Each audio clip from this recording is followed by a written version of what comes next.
Okay, I'm going to be the ignorant one here today No and ask plenty questions. Because, okay, one thing I know is men's sexual health is a big problem because no man wants to agree that it's a problem. We just talked about it. Exactly. Yeah. Like, she's becoming a prophetess. you know, you have girls getting up and going to their OB. Do you get me? But if a guy has a problem down there, first of all, he's not telling anybody until it's a very serious problem. When it is, he's probably not even going to a doctor.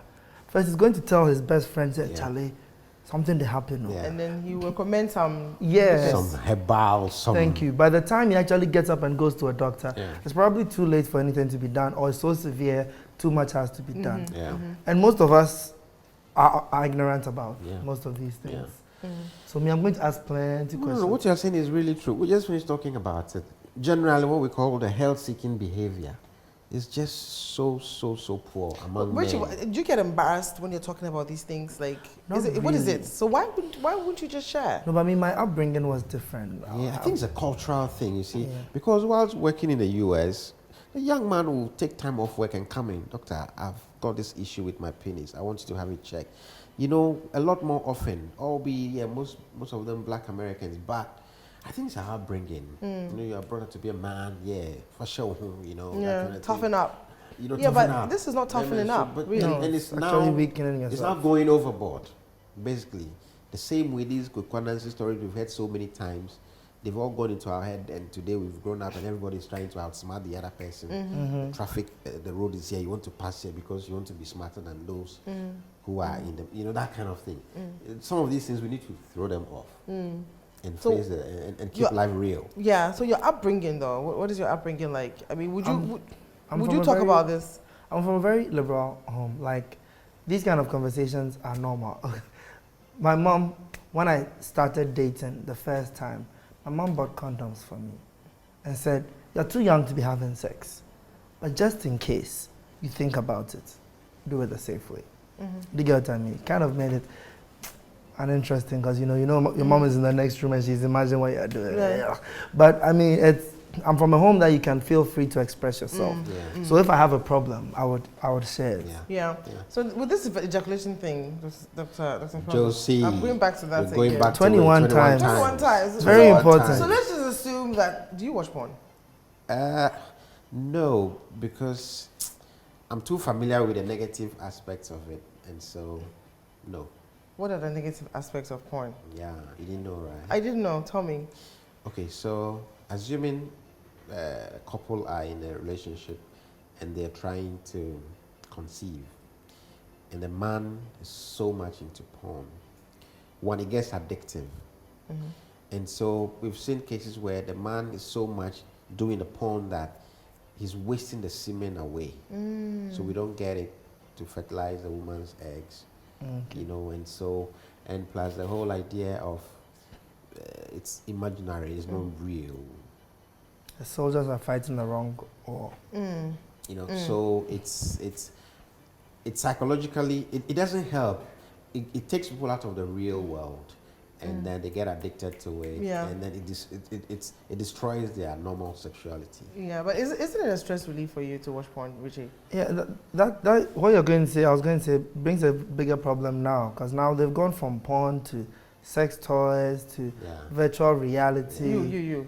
How do you release stress? Are you asking me He's if a I musician. Do you watch He's a porn? musician. Oh, I've watched porn before. You have, but yes. you don't watch it anymore. Like, let me see, the last time I watched porn was... Last week. No, 2 weeks ago. Last week was very busy. No, but I'm a guy. I must admit the fact. If you're asking if I've masturbated before, yes, I mean, it's something that almost everybody should do. But it's, I mean, in the biblical sense, it's supposed to be wrong, isn't it? Yeah, it is, and even morally. But the point is, even talking from a medical point of view, we are concerned about addictions, infection, and then it disrupts your sexuality as a human being. Yes. You see, that is you begin to, you don't have that real value of the real sexuality that it should be. Because if you're so much into masturbation or into porn, the porn might make, it stimulates part of the brain that goes on and on and on and on, and you become unrealistically expecting too much from your partner. You see, and one of the reasons that leads to the penis captivals we're talking about. You see, they are so wild, and you see, they expect that imaginary thing to be real, and it doesn't happen, and you're going to be in trouble. Either you can't satisfy your partner, or your partner, you think your partner is not satisfying you. Yeah. You're going to depress her, so you feel less of a woman, and then issues. Yeah. So it's best avoided. But Richie, you were talking about the virtual sex, sex toys. Well, I read something. About the woman, the toy, the new Not robots. even the woman, even before they brought the toy. So we have virtual reality now. Right. So like even with your Samsung phone, you can connect to the VR and everything. So some porn person decided to create virtual porn. So now they have virtual porn where you feel like you're inside the porn. And then another engineer decided to create, how you have the sex toys? So like the one for guys, they created one that can be connected to your virtual reality and mimic what you are watching. I'm confused. Yeah. So basically, you're in the virtual reality. So as far as your senses can tell, it blocks off your ears, your eyes, everything. So as far as your senses can tell, you're in there actually having sex. So, right. And then they've created the toy that will mimic what you are watching. So to your genitals, to your penis, it feels like you're in there having sex. Which means it's gone from just imagining it to actually feeling like you're really being there. So that goes to what you're saying, like psychologically. Would you try that? No, I wouldn't. Why not? Because there are real human beings around. Yeah. Well, you're good. It's just like madness. I'm man. sorry, Yeah. It's just, Yeah. just like madness. I even read about this new robot that has been made. There's one which is an AI, it's very intelligent, can hold conversations. Then another one that I read is more like a woman, a companion. So you can tell her things, and she can even get excited down there. That she can be Interesting. Yeah. You can stimulate her by telling her, and you can touch her just like you touch a woman, and she'll be stimulated in order for you to. So you see, when you sit to think about these things as a real human being, isn't it just madness?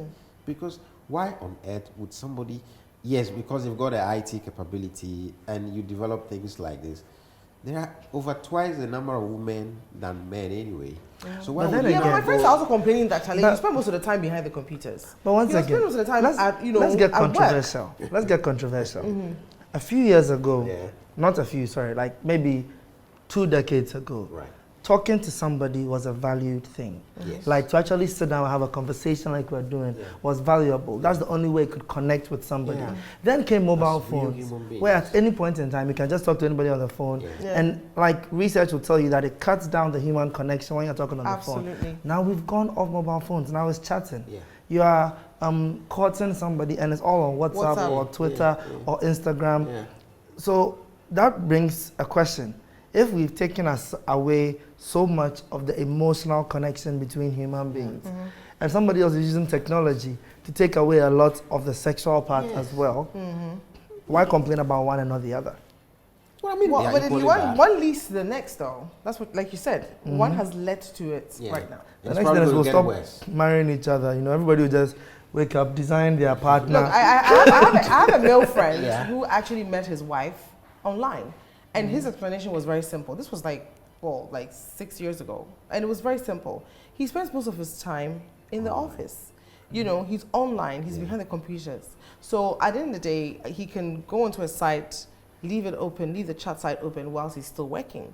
Now he leaves the office at 9 o'clock. Which woman is he going to take out for drinks? But he met this woman virtually. She was in the military. And they're married. They've been married, I guess, 6 years, 7 years and counting. You know what I mean? So again, there are some very positive, some very good sides. Because where would I go if you're a sound engineer? You sit behind the computers the whole day. The woman for you is probably out there, but you will not meet her because you're not out there. Or maybe she was made in a lab. No. But I mean, you see, that's one thing people say that we don't quite agree. Because people say that to downplay the importance of like what we call IVF, which is just technology being applied very, very usefully to solve people's problems. And people do have real life problems. Like, I mean, there are some men out there who want to be sexually active, Yeah. but have social problems, social Yes. awkwardness. They Yeah. can't approach a woman. I know guys who can't talk to a beautiful woman. Do you get what I mean? So something like this solves their Like problem. the way I can't talk to Josie. Oh, come on. So it's so hard to Alright. do I this. can't talk to No. If you turn off the we're cameras right now, just keep quiet. Oh, the You wine see is what I mean? helping.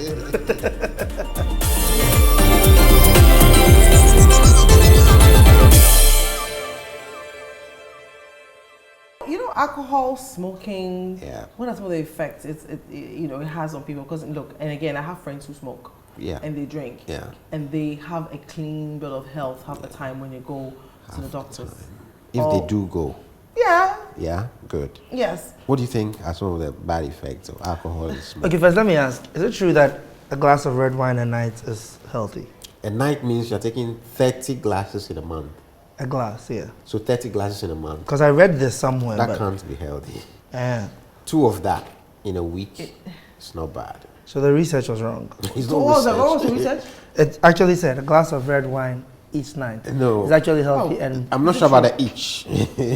well, I But could you know, Google it Richie, right now. you are Google it. The thing is, Okay. you're also exposed to a lot of smoke, alcohol. How often do you even check yourself at the doctors? Do you actually even get a medical checkup? I mean, how often do you do it? I have hospitalophobia. No, just You kidding. see, that's Just kidding. Yeah. I do irregular checks, not regular checks. Irregular. I do have some medical conditions that require that sometimes I go and get checked because like I get anemic often, those kind of things. So I do some checks, but I'm not a fan of hospitals. I mean, nobody really is a really- fan of hospital. Yeah. But we're just trying to encourage people to get checked before something bad happens.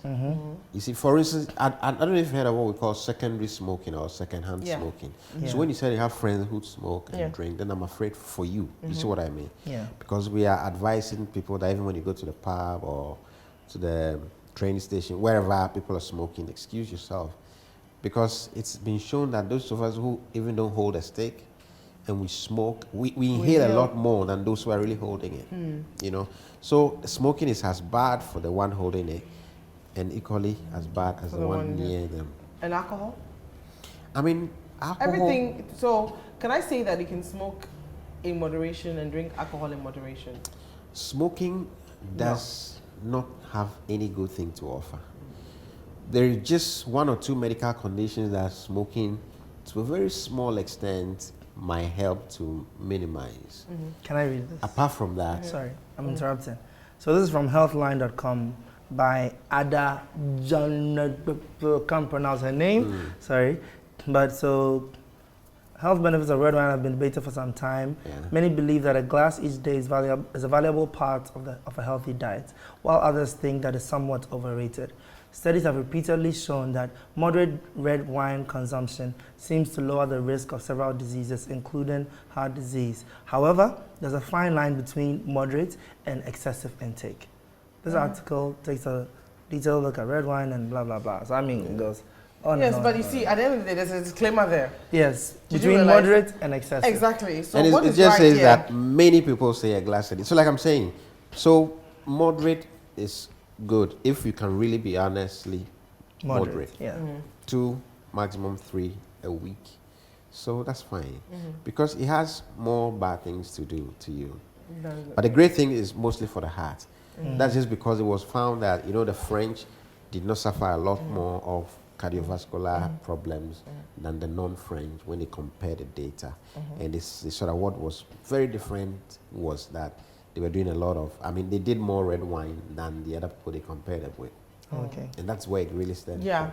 I mean, I know also of a talk show host back in the day who was advocating for weed to be made legal because he had multiple sclerosis, and it's supposed to be like a pain reliever. It's supposed to help. I know somebody who has glaucoma. I have a few of my male friends who have glaucoma, and they feel like it helps with the pressure on the eye. So they smoke weed for that. I mean, really help. So, and also for sexual excitement.